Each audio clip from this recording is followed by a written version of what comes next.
Hi, this is Dana from Loose Leashes Dog Training, and if you're watching this video, you've probably hired me to train your dog. So another tool that I wanted to review that we're going to be probably using with your dog, depending on what the issues are, is the Mini Educator. It's an e-collar. Some might call it a shock collar. It is under the same category as shock collars, but I wanted to briefly explain to you the difference. Shock collars you can buy anywhere ranging from $40 plus. A lot of them are very poorly made and they truly do hurt your dog. So a shock collar like that would be okay if you strictly wanted to stop unwanted dangerous behaviors on a dog, such as digging under a fence or things like stopping a dog from counter surfing. But the Mini Educator is completely different because it works as a TENS unit. So for those of you who do not know what a TENS unit is a device that they use at hospitals, and very often they use it at chiropractors' offices. And what it does is it stimulates a muscle on the body. So the way this collar works is that when the dog is wearing it, it will just give a stimulation of the muscle on the neck. So instead of a shock collar that goes head to toe electric jolt through the dog, all this is doing is just stimulating for like a split seconds, just a stimulation right here, ranging from levels 1 to 100. Now, this compared to another e-collar, this you can do very low level training, which is what I will be most likely using for your dog. And low level training is good for your basic recall, your basic commands, more of like a fun training. So when you're doing come, sit, down, stay, all those types of commands, you're pairing it with a very low stimulation, and it's just a form of communication with the dog, so that when you say a word like come, it also gives a gentle stimulation, just like a TENS unit would. So we can also get dogs to get into a down position by holding on pressure and releasing pressure. And then there's the other side of the e-collar where we're stopping unwanted behaviors. So for that, we would be doing things like fence fighting, dogs trying to crawl out from underneath the fence, digging holes in yards, counter surfing, dogs getting into the dishwasher, basically anything that is very dangerous for the dog. And then you've got your basic barking and jumping and all of that kind of stuff. So this tool, although it's pretty expensive, yeah, you would buy it brand new for $179, but I have some that I lend out to my clients to just get you to start using it, and then if you want to buy one, I can tell you how to do that. So just to give you a little brief introduction on how to use it, the Mini Educator has 2 buttons on one side and 1 button on the other. This 1 button that's alone, we are never ever using that button. That is the vibrate button, which actually freaks your dog out more than the stimulation buttons. Now, most people assume that vibration is gentle, so they choose that over a stimulation, but that actually gives your dog a much worse of a reaction than the stimulation. So this top collar here, this top button here is the button you're going to be pretty much using the entire time.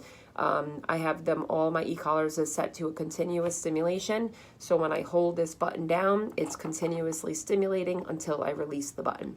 This one here is a boost button. So the way the boost button would work is, let's say you're on a level 8. If I press the boost button, it would normally go up by 5 more, or you can set it to go up as much as you want. So this is your dial up, dial down knob. So you just change your levels of stimulation here. To charge the e-collar and to turn the e-collar on and off, there's a little red magnet right here and a little red magnet right there. So to turn the collar on, you would match the 2 buttons. This one is dying, so it's blinking red right now. So you would match the magnets up, and you would turn the actual collar on.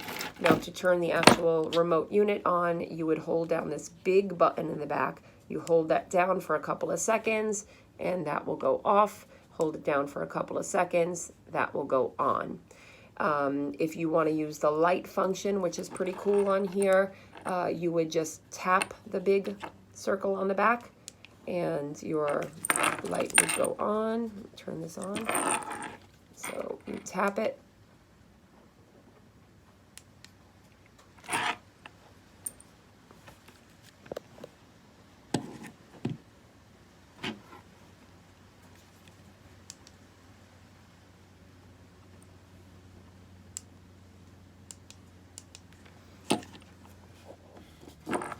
So to use the light function back here, you would just tap this large button. It says on, off, or light.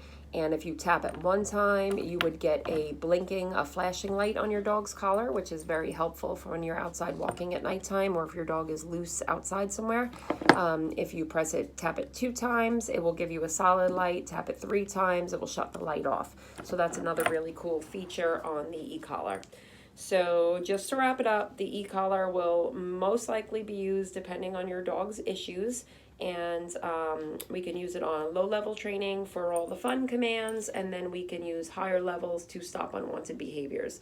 Again, this is just more gentle than a regular shock collar because of the way the stimulation is just in one particular spot of the dog's body rather than the entire body.